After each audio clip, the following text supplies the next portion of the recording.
ಸ್ನೇಹಿತರೆ ನಮಸ್ಕಾರ. ನಾನಿವತ್ತು ಮಹಿಳಾ ಪ್ರಾತಿನಿಧ್ಯ ರಾಜಕೀಯ ಕ್ಷೇತ್ರದಲ್ಲಿ ಎಂಬ ವಿಚಾರದ ಬಗ್ಗೆ ಮಾತಾಡ್ತಾ ಇದ್ದೀನಿ. ಸ್ನೇಹಿತರೆ, ನಮ್ಮೆಲ್ಲರಿಗೂ ಗೊತ್ತಿದೆ, ನಾವು ಮಹಿಳಾ ಹಕ್ಕುಗಳು ಅಂತ ಹೇಳಿದ ಕೂಡಲೇ ಪುರುಷ ಸಹೋದರರು ನಮ್ಗೆ ಹೇಳೋದು, ಏನ್ರಿ 33% ನಿಮಗೆ ಮೀಸಲಾತಿ ಕೊಟ್ಟಿದ್ದೀವಿ, ಇನ್ನೇನು ಮೀಸಲಾತಿ ಅಂತ ಬಡ್ಕೊಳ್ತೀರಾ ಅಂತ ಹೇಳಿ.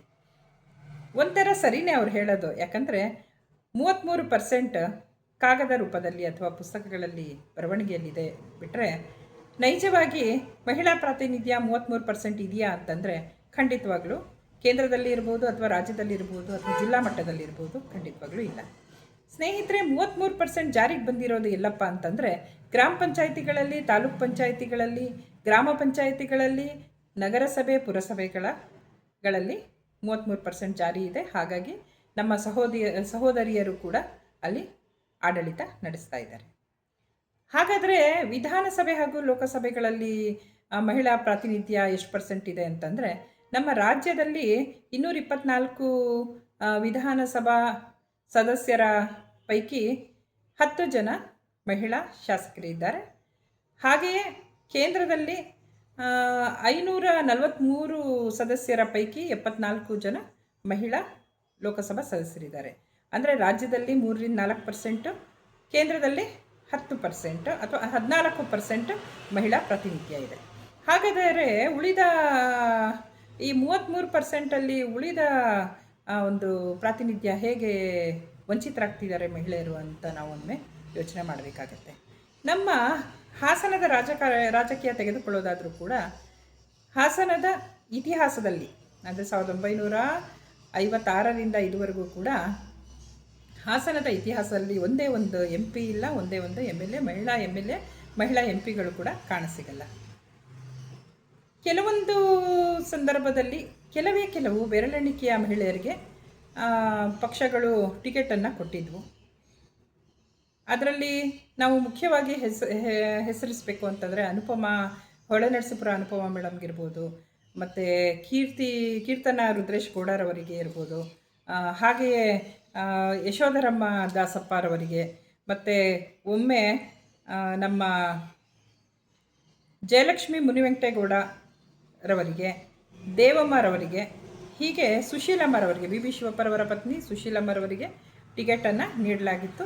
ಆದರೆ ಅವರು ಸ್ಪರ್ಧೆಯಲ್ಲಿ ಗೆಲ್ಲಲು ಸಾಧ್ಯ ಆಗಲಿಲ್ಲ. ಅಂದರೆ ಇವರನ್ನು ಹೊರತುಪಡಿಸಿ ಇದುವರೆಗೂ ಕೂಡ ವಿಧಾನಸಭಾ ಕ್ಷೇತ್ರ, ಲೋಕಸಭಾ ಕ್ಷೇತ್ರದಲ್ಲಿ ಮಹಿಳಾ ಅಭ್ಯರ್ಥಿಗೆ ಟಿಕೆಟನ್ನು ಯಾವುದೇ ಪಕ್ಷಗಳು ಕೂಡ ಕೊಟ್ಟಿಲ್ಲ. ಕೇಂದ್ರ ಮಟ್ಟದಲ್ಲಿ ಸ್ವಲ್ಪ ಸಮಾಧಾನಕರವಾದ ಪರಿಸ್ಥಿತಿ ಇದೆ. ನಾವು ನೋಡ್ತಾ ಇದ್ದೀವಿ, ನಿರ್ಮಲಾ ಸೀತಾರಾಮನ್ರವರು ಹಣಕಾಸು ಖಾತೆನ ಹೊಂದಿದ್ದಾರೆ, ಯಶಸ್ವಿಯಾಗಿ ನಿಭಾಯಿಸ್ತಾ ಇದ್ದಾರೆ. ಈ ಹಿಂದೆ ರಕ್ಷಣಾ ಸಚಿವೆ ಕೂಡ ಆಗಿದ್ದರು. ಹೀಗೆ ಸ್ಮೃತಿ ಇರಾನಿ ಇರ್ಬೋದು, ಹಾಗೆ ಬಹಳಷ್ಟು ಜನ ನಾಯಕಿಯರು ಅಲ್ಲಿ, ಶೋಭಾ ಕರಂದ್ಲಾಜೆಯವರು ಇರ್ಬೋದು, ಪರಿಣಾಮಕಾರಿಯಾಗಿ ಕೆಲಸಗಳನ್ನು ಮಾಡ್ತಾ ಇದ್ದಾರೆ. ಆದರೆ ರಾಜ್ಯದ ಮಟ್ಟಿಗೆ ಬಂದಂಥ ಸಂದರ್ಭದಲ್ಲಿ ಇರುವಂತಹ ಒಟ್ಟು 34 ಸ್ಥಾನಗಳ ಪೈಕಿ, ಸಚಿವರ ಪೈಕಿ ಒಂದೇ ಒಂದು ಮಹಿಳೆಗೆ ಒಂದು ಮಂತ್ರಿ ಸ್ಥಾನ ಕೊಡ್ತಾರೆ. ಅದು ಮಹಿಳಾ ಹಾಗೂ ಮಕ್ಕಳ ಕಲ್ಯಾಣ ಸಚಿವೆ ಅಂತ ಹೇಳಿ. ಅದು ಯಾವ ಪಕ್ಷ ಇದ್ರೂ ಕೂಡ ಬಹುಶಃ ಆ ಒಂದು ಖಾತೆ ಇಲ್ಲ ಅಂದಿದ್ರೆ ಅದನ್ನು ಕೂಡ ಯಾವುದೇ ಸರ್ಕಾರಗಳು ಕೊಡ್ತಿದ್ವೋ ಇಲ್ವೋ ಅಂತ ಹೇಳಿ ನಮ್ಮ ರಾಜ್ಯದಲ್ಲಿ ನಾವು ಯೋಚನೆ ಮಾಡಬೇಕಾಗತ್ತೆ.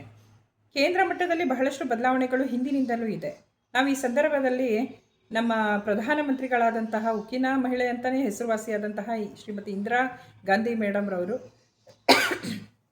ದೇಶದ ಪ್ರಧಾನಿಯಾಗಿ ಕಾರ್ಯವನ್ನು ನಿರ್ವಹಿಸಿದರು. ಹಾಗೆಯೇ ಕೆಲವು ರಾಜ್ಯಗಳಲ್ಲಿ ಮುಖ್ಯಮಂತ್ರಿಗಳಾಗಿಯೂ ಕೂಡ ಮಮತಾ ಬ್ಯಾನರ್ಜಿ ಇರ್ಬೋದು, ಅಥವಾ ಮಾಯಾವತಿ, ಜಯಲಲಿತಾ, ಹೀಗೆ ಬಹಳಷ್ಟು ಮಹಿಳೆಯರು, ಮತ್ತು ಈಗ ದೆಹಲಿಯ ಮುಖ್ಯಮಂತ್ರಿ ಆಗಿರುವಂತಹ ರೇಖಾರವರು, ಬಹಳಷ್ಟು ಜನ ಪರಿಣಾಮಕಾರಿಯಾಗಿ ಕೆಲಸ ಮಾಡ್ತಾ ಇದ್ದಾರೆ. ಆದರೆ ರಾಜ್ಯದ ಮಟ್ಟಿಗೆ ಸಮಾಧಾನಕರವಾದ ಫಲಿತಾಂಶ ಖಂಡಿತವಾಗ್ಲೂ ಬರ್ತಾ ಇಲ್ಲ. ಅದರಲ್ಲೂ ಜಿಲ್ಲೆಯಲ್ಲಂತೂ ಹೆಸರಿಲ್ಲದಂತೆ ಮಹಿಳಾ ರಾಜಕೀಯ ಮುಖಂಡರೇ ಇಲ್ವೇನೋ ಅನ್ನೋ ಮಟ್ಟಿಗೆ ಜಿಲ್ಲೆಯಲ್ಲಿ ಮಹಿಳೆಯರಿಗೆ ಟಿಕೆಟ್ ಕೊಡುವಂಥ ಒಂದು ಸಂಪ್ರದಾಯ ಯಾವ ಪಕ್ಷಕ್ಕೂ ಕೂಡ ಇಲ್ಲ. ನಾವು ಈ ಸಂದರ್ಭದಲ್ಲಿ ಹೇಳೋದಿಷ್ಟೇ, ಪ್ರಾತಿನಿಧ್ಯ ಇದೆ, ಮೀಸಲಾತಿ ಇದೆ ಅಂತ ಹೇಳಿ ಸುಮ್ಮನೆ ಚರ್ಚೆಯಲ್ಲಿ ಹೇಳೋ ಬದಲಿಗೆ ಮೀಸಲಾತಿಯನ್ನು ಕೆಲವೊಂದು ಕ್ಷೇತ್ರಗಳಿಗೆ ಮಹಿಳಾ ಮೀಸಲಾತಿಯನ್ನು ಕೊಟ್ಟು ಕೆಲವೊಂದು ಜಿಲ್ಲೆಗಳಲ್ಲಿರ್ಬೋದು ಲೋಕಸಭಾ ಸ್ಥಾನಕ್ಕೆ ಅಥವಾ ವಿಧಾನಸಭಾ ಸ್ಥಾನಕ್ಕೆ ಮಹಿಳಾ ಮೀಸಲಾತಿಯನ್ನು ತಂದು ಅಲ್ಲಿ ಸಾಮರ್ಥ್ಯ ಇರುವಂಥವರಿಗೆ ಟಿಕೆಟ್ ಕೊಟ್ಟಂಥ ಸಂದರ್ಭದಲ್ಲಿ ಖಂಡಿತವಾಗ್ಲೂ ಕೂಡ ಜನ ಅವರಿಗೆ ಸಹಕರಿಸ್ತಾರೆ ಅನ್ನುವಂತಹ ನಂಬಿಕೆ ಇದೆ.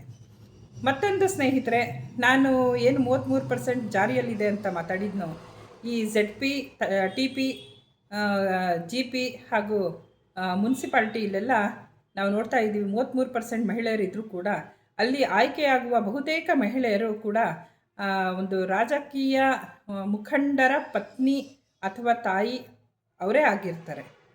ಸ್ವತಂತ್ರವಾಗಿ ಒಂದು ಪಕ್ಷಕ್ಕೋಸ್ಕರ ಸೇವೆ ಸಲ್ಲಿಸಿದಂತಹ, ಸಮಾಜಕ್ಕೋಸ್ಕರ ಸೇವೆ ಸಲ್ಲಿಸ್ತಾ ಇರುವಂತಹ, ನಾಡು ನುಡಿಗೆ ಸೇವೆ ಸಲ್ಲಿಸ್ತಾ ಇರುವಂತಹ ಶಕ್ತಿಯುತ ಮಹಿಳೆಯನ್ನು ಸ್ವತಂತ್ರವಾಗಿ ಯಾರು ಕೂಡ ಅಭ್ಯರ್ಥಿ ಮಾಡ್ತಾ ಇಲ್ಲ. ಆದರೆ ಭಾಜಪದಲ್ಲಿ ಕೆಲವೊಮ್ಮೆ ಇಂಥ ನಾಯಕಿಯರನ್ನ ಗುರುತಿಸಿ ಅವರಿಗೆ ಟಿಕೆಟನ್ನು ಕೊಟ್ಟು ಗೆಲ್ಲಿಸಿದ್ದಾರೆ.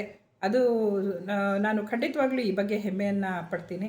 ಆದರೆ ಎಲ್ಲರಿಗೂ ಕೂಡ ಈ ಭಾಗ್ಯ ಇರಲ್ಲ.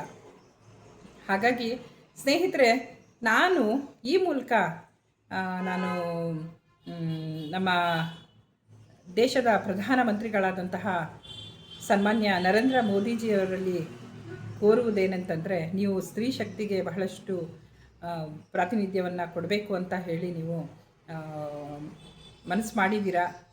ಈ ಬಾರಿ ಲೋಕಸಭೆ ಎಲೆಕ್ಷನ್ ಸಂದರ್ಭದಲ್ಲಿ ಇರ್ಬೋದು, ವಿಧಾನಸಭಾ ಎಲೆಕ್ಷನ್ ಸಂದರ್ಭದಲ್ಲಿ ಖಂಡಿತವಾಗ್ಲೂ ನೀವು ಪ್ರತಿಯೊಂದು ಅಂಕಿಅಂಶಗಳನ್ನು ತೆಗೆದುಕೊಂಡು ಮಹಿಳಾ ಪ್ರಾತಿನಿಧ್ಯವನ್ನು, ಮಹಿಳಾ ಮೀಸಲಾತಿ ಕ್ಷೇತ್ರವನ್ನು ನೀವು ಗುರುತಿಸಬೇಕಾಗತ್ತೆ.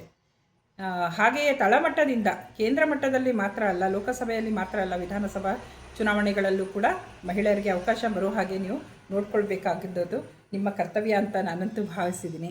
ಹಾಗೆಯೇ ನಮ್ಮ ನಾಡಿನ ಮುಖ್ಯಮಂತ್ರಿಗಳಾದಂತಹ ಸಿದ್ದರಾಮಯ್ಯರವರು ಪ್ರತಿ ಬಾರಿನೂ ಹೇಳ್ತಾರೆ, ನಾನು ಮಹಿಳಾ ಪರ ಅಂತ ಹೇಳಿಬಿಟ್ಟು. ಆದರೆ ಅವರು ಕೂಡ ಮಾಡಿದ್ದು ಇದನ್ನೇ. ಯಾಕಂದರೆ ಅವರ ಸಚಿವ ಸಂಪುಟದಲ್ಲೂ ಕೂಡ ಕೇವಲ ಒಬ್ಬರೇ ಒಬ್ಬರು ಮಹಿಳಾ ಮಂತ್ರಿಗಳಿದ್ದಾರೆ. ಅವರು ಸಾಮಾಜಿಕ ನ್ಯಾಯದ ಬಗ್ಗೆ ಮಾತಾಡುವಂತಹ ಸಿದ್ದರಾಮಯ್ಯರವರು ಅವರ ಸಚಿವ ಸಂಪುಟದಲ್ಲಿ ಕನಿಷ್ಠ 8ರಿಂದ 10 ಮಹಿಳೆಯರಿಗೆ ಅವಕಾಶ ಕೊಡ್ಬೋದಿತ್ತು. ಆದರೆ ಈ ಪುರುಷ ಪ್ರಧಾನ ಮನಸ್ಥಿತಿ ಯಾರನ್ನ ಬಿಡುತ್ತೆ ಹೇಳಿ? ಈ ಮಹಿಳಾ ಮತ್ತು ಮಕ್ಕಳ ಕಲ್ಯಾಣ ಖಾತೆ ಇಲ್ಲ ಅಂದಿದ್ರೆ ಮಹಿಳೆಯರ ಮಂತ್ರಿ ಎಲ್ಲಿ ಆಗ್ತಾ ಇದ್ರು ನಮ್ಮ ರಾಜ್ಯದಲ್ಲಿ ಅಂತ ನಾವಂತೂ ಯೋಚನೆ ಮಾಡಬೇಕು.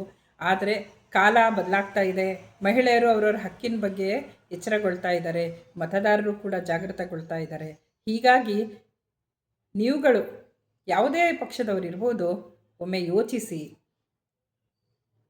ಒಬ್ಬ ಶಾಸಕನ ಪತ್ನಿಗೋ ಅಥವಾ ಸಂಸದನ ಪತ್ನಿಗೋ ನೀವು ಟಿಕೆಟ್ ಕೊಡೋ ಬದಲಿ ನಿಮ್ಮ ಪಕ್ಷಗಳಲ್ಲಿ 10 ವರ್ಷಗಳಿಂದಲೂ ಕೂಡ ಏನನ್ನೂ ಬಯಸದೆ ಪಕ್ಷ ನಿಷ್ಠೆಗಾಗಿ, ದೇಶ ಸೇವೆಗಂತ ಕೆಲಸ ಮಾಡ್ತಾ ಇರುವಂತಹ ಮಹಿಳೆಯರನ್ನ ಗುರುತಿಸಿ.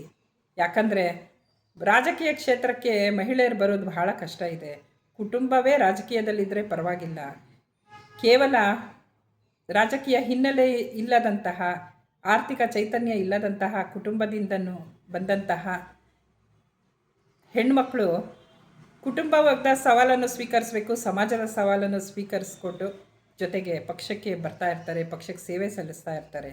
ಅವರ ಶ್ರಮವನ್ನು ಗುರುತಿಸಿ ಆಯಾ ಕ್ಷೇತ್ರದಲ್ಲಿ ಸಂಬಂಧಪಟ್ಟಂಗೆ ಪ್ರಭಾವಿಗಳ ಅಕ್ಕ ತಂಗಿಯರು, ಪತ್ನಿ ಅಥವಾ ತಾಯಿಗೆ ಟಿಕೆಟ್ ಕೊಡೋ ಬದಲು ನಿಜವಾದ ಕಾರ್ಯಕರ್ತರನ್ನು, ಅದು ಯಾವುದೇ ಪಕ್ಷ ಇರಲಿ, ನಾನು ಭಾಜಪ ಅಂತಲೇ ಹೇಳ್ತಾ ಇಲ್ಲ, ಕಾಂಗ್ರೆಸ್ ಅಂತ ಅಥವಾ JDS ಅಂತಿಲ್ಲ, ಯಾವುದೇ ಪಕ್ಷಗಳಿದ್ರೂ ಕೂಡ ಗಮನಿಸಿ.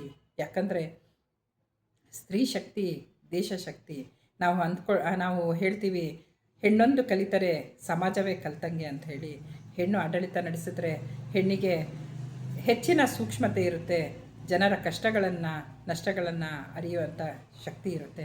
ಹೀಗಾಗಿ ಈ 33% ಮೀಸಲಾತಿ ಏನಿದೆ, ಇದು ಪುಸ್ತಕದ ಹಾಳೆಯಲ್ಲಿಯೇ ನಮೂದಾಗಿ ಅಲ್ಲಿಯೇ ಸೊರಗುವ ಬದಲಿಗೆ ಜಾರಿಗೆ ಬಂದು ಮಹಿಳೆಯರು, ಎಲ್ಲೆಲ್ಲೂ ಮಹಿಳೆಯರು, ಪೂರ್ಣ ಪ್ರಮಾಣದಲ್ಲಿ ಇಲ್ಲ ಅಂದ್ರೂ 33% ಮಹಿಳೆಯರು ಲೋಕಸಭೆ, ರಾಜ್ಯಸಭೆ ಹಾಗೂ ವಿಧಾನಸಭೆಗಳಲ್ಲಿ ಬರಲಿ ಅಂತ ನಾನಂತೂ ಆಶಿಸ್ತೇನೆ. ಮುಂದಿನ ದಿನಗಳು ಭರವಸೆಯ ದಿನಗಳು ಅಂತ ಭಾವಿಸಿದ್ದೀನಿ. 2026 ಜನವರಿ 1ರಂದು ನಾನು ಈ ವಿಡಿಯೋ ಮಾಡ್ತಾಯಿದ್ದೀನಿ ಸ್ನೇಹಿತರೆ. ನೋಡೋಣ ಈ ವಿಡಿಯೋ ಎಷ್ಟು ಜನರನ್ನು, ಎಷ್ಟು ಮನಸ್ಸುಗಳನ್ನು ತಲುಪುತ್ತೆ, ಎಷ್ಟು ಪರಿಣಾಮಕಾರಿಯಾಗಿ ಕೆಲಸ ಮಾಡುತ್ತೆ ಅನ್ನೋದನ್ನು ಖಂಡಿತವಾಗ್ಲೂ ನಾನು ಗಮನಿಸ್ತೀನಿ. ನೀವು ಕೂಡ ಸಹಕರಿಸ್ತೀರಾ ಅಂತ ನಂಬಿಕೆ ಇದೆ. ನಮಸ್ಕಾರ.